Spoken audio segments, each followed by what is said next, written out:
Welcome back to my channel. আপনারা আশা করি সবাই ভালো আছেন, আমিও ভালো আছি। 90% মানুষ, ইভেন 90%-এর উপরে মানুষ ট্রেডিংয়ে ফেল করে, এটা আমরা সবাই জানি, কিন্তু তারপরও আমরা ট্রেডিং করি। তো রিজনগুলো কি কি যে 90% মানুষ ট্রেডিংয়ে ফেল করে? এর আগেও একটা বিষয়, এই বিষয়টা নিয়ে আমি ভিডিও তৈরি করছিলাম, এবং আমার হাতে এবং আমার অনেক মানুষ আছেন যাদেরকে আমি গাইড করছি, যাদের যে ফলটা সবচেয়ে বেশি আমি দেখতে পাইছি তাদের মধ্যে, সেই ফলটা হচ্ছে, দেখুন, টেকনিক্যাল অ্যানালাইসিস বলুন বা আপনার অ্যামাউন্টের কথা বলুন, সবই ঠিক আছে, বাট যেই জিনিসটাতে সব সময় তাদের প্রভাবটা তারা বিস্তার করতে পারে না, তাদের মনের প্রভাবটা, সেটা হচ্ছে সাইকোলজিটাতে। এখন আপনি বলতে পারেন যে ভাই এত কিছু, দেখুন, 90% মানুষ যে যারা ট্রেডে ফেল করে তারা কি টেকনিক্যাল অ্যানালাইসিস জানে না? ইভেন এর মধ্যে ধরুন যে 90%-এর মধ্যে 80% মানুষ টেকনিক্যাল অ্যানালাইসিস জানে, অথবা ধরলাম যে 50% মানুষ টেকনিক্যাল অ্যানালাইসিস খুব ভালো করে জানে। মানুষ এখন গাধা না বা বোকা না, তারা টেকনিক্যাল অ্যানালাইসিস সম্পর্কে জানে না। বাট সমস্যাটা হইল যে মানুষের হাতে কিন্তু টাকাও আছে। সমস্যাটা হইল তারা যেই জিনিসটা করতে চায়, তাদের যে একটা নিয়ন্ত্রণ রাখতে চায় মার্কেটের উপর, যে আমি এই মার্কেটকে কন্ট্রোল করব, ঠিক আছে? সো এই যখন কন্ট্রোল করার মন মানসিকতা তাদের মধ্যে চলে আসে, এই মন মানসিকতায় কিন্তু তাদেরকে এইখানে ধ্বংস করে দেয়, ঠিক আছে?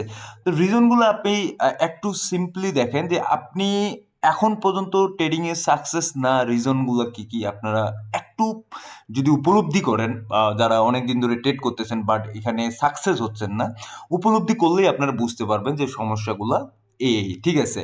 তো এখন আপনাদেরকে আমি যদি বলি যে ট্রেডিং এ আপনারা যদি সাকসেস হইতে চান, তাহলে আমি বলবো না যে টেকনিক্যাল অ্যানালাইসিস জানতে হবে না, টেকনিক্যাল অ্যানালাইসিস জানতে হবে, মার্জিন মোটামুটি থাকতে হবে, বাট সবচেয়ে যেটার উপর আপনাদেরকে ডিপেন্স, যে বিষয়টার উপর ডিপেন্স থাকতে হবে, সেটা হচ্ছে আপনার নিজের মেন্টালিটি, নিজের সাইকোলজি যেন সবসময় এখানে ভালো থাকে, ঠিক আছে?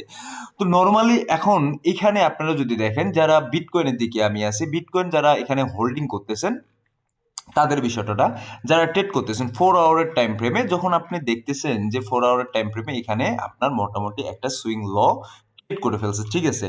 এখানে একটা ল ক্রিয়েট করে বলছে, দেন এখানে আমি 4 আওয়ারের টাইম ফ্রেমে আছি, দেন এখানে মার্কেট মোটামুটি উপরের দিকে যাওয়ার একটা মুভমেন্ট ক্রিয়েট করছে, ঠিক আছে?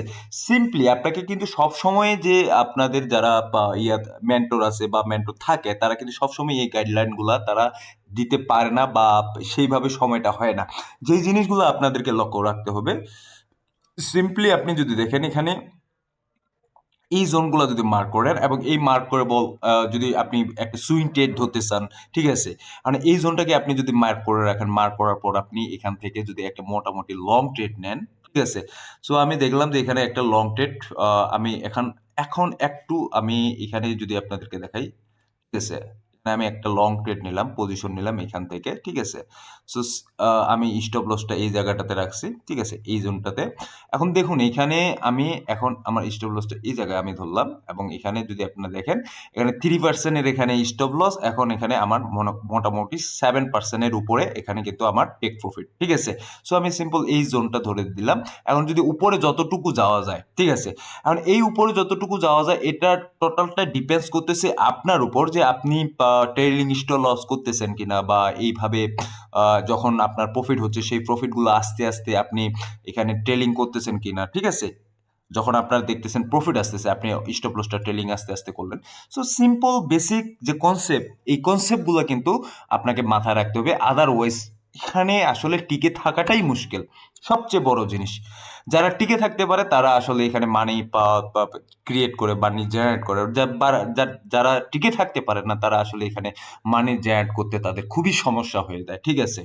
তো এখন দেখুন যে কি করবেন আপনাদের, যেটা মনে হয় যে ভাই আমি $100 এখানে লস করে ফেলছি, আমার এই $100 আমাকে আজকের মধ্যে এটাকে উঠাইতে হবে, কারণ আমার একটা মানসিক স্যাটিসফ্যাকশনের জন্য আমার এই $100 তুলতে হবে। তো এই মানসিক স্যাটিসফ্যাকশনটা যতক্ষণ পর্যন্ত আপনি ভুলতে না পারবেন, যে আজকে আপনি লস করছেন, আপনি আজকেই এখান থেকে তুলে নেবেন।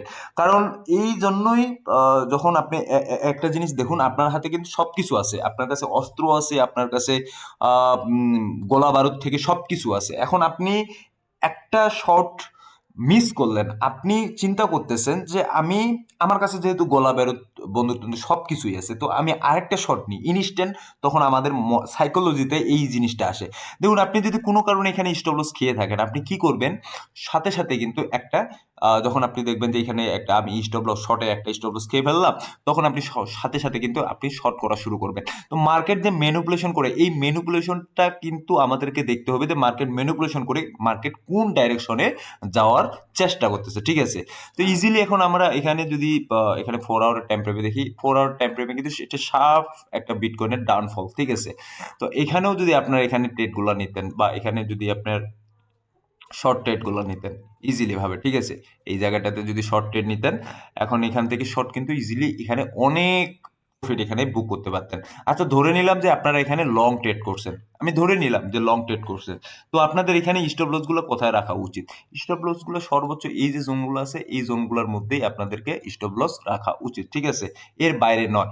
তো আমি যদি এখন দেখি যে আপনি কোনো কারণে এখান থেকে লং নিছেন এবং আপনি এইখান পর্যন্ত, বা ধরুন যে আপনি এই জোনটাতে লং নিছেন, হ্যাঁ, এখান থেকে আপনার স্টপ লসটা সর্বোচ্চ যদি থাকে 4 আওয়ার টাইম ফ্রেমে একটা সুইং ট্রেড হিসেবে, আপনি কিন্তু স্টপ লসটা এই জোনগুলোর মধ্যেই রাখা উচিত, ঠিক আছে? এর বাইরে নয়। তো এখান থেকে দেখুন মার্কেট কতটা ডাউন করছে। তো যখন আপনি দেখবেন যে আপনার এখানে স্টপ লসটা খেয়ে ফেললো, বা আপনার এখানে স্টপ লস হার্ন করলো, দেন আপনি কিন্তু চিন্তা করতে পারবেন যে যেহেতু মার্কেটের ডাইরেকশনটা নিচের দিকে মুভমেন্ট করছে, তো আমি এখান থেকে একটা শর্ট ট্রেড নিই। তো হইলো যে আপনি একটা ছোট স্টপ লস খাইলেন, ছোট স্টপ লস খাওয়ার পর আপনি আরেকটা ট্রেড নিলেন এবং আপনি মার্কেটের ডাইরেকশনটা দেখেই ট্রেড নিলেন। দেন কিন্তু আপনার এই যে এখান থেকে যে লসটা হইলো, সেই লসটা কিন্তু আপনি এখানে খুব ভালোভাবে রিকভার করতে পারতেছেন, ঠিক আছে? সো বেসিক যে কনসেপ্ট, এই বেসিক কনসেপ্টের উপরেই কিন্তু আমাদেরকে চলতে হবে। সো এখন কথা হচ্ছে বিটকয়েনের যে অবস্থান, বিটকয়েনের যে ডাউনফল, সেই ডাউনফল কিন্তু অনেক অনেক ভারী পড়তেছে অনেক মানুষের জন্য। এবং আমরা যদি গোল্ডের দিকে তাকাই, গোল্ড কিন্তু মোটামুটি একটা সাস্টেনেবল জায়গায় চলে গেছে। এবং আমরা যদি এটাকে ল ধরি, ঠিক আছে? সো ল ধরলে কিন্তু আমরা দেখতে পাবো যে মার্কেট কিন্তু একটা ট্রেন্ড মুভমেন্ট ক্লোজ করতেছে, ঠিক আছে? এটা তার হায়ার ল, ঠিক আছে? সো আপার ট্রেন্ড একটা মুভমেন্ট ক্লোজ করতেছে। দেখা যাক যে এই যে জোনটা আছে, এই জোনটাকে গোল্ড ব্রেক করতে পারে কিনা। ইফ এই জোনটা যদি ব্রেক করে ফেলে, দেন কিন্তু আমরা আরেকটা এখান থেকে হায়ার ল দেখার পসিবিলিটি আছে, ঠিক আছে? সো জোনটা আমাদেরকে এখানে মার্ক করে রাখতে হবে। আশা করি আপনারা বুঝতে পারছেন যে আমি যে বিষয়গুলো বলতেছি, সেই বিষয়গুলো অত্যন্ত গুরুত্বপূর্ণ একজন ট্রেডারের জন্য। যদি আপনি এই বিষয়গুলো মানে চলতে পারেন, তাহলে অবশ্যই এখানে সাকসেস পাবেন।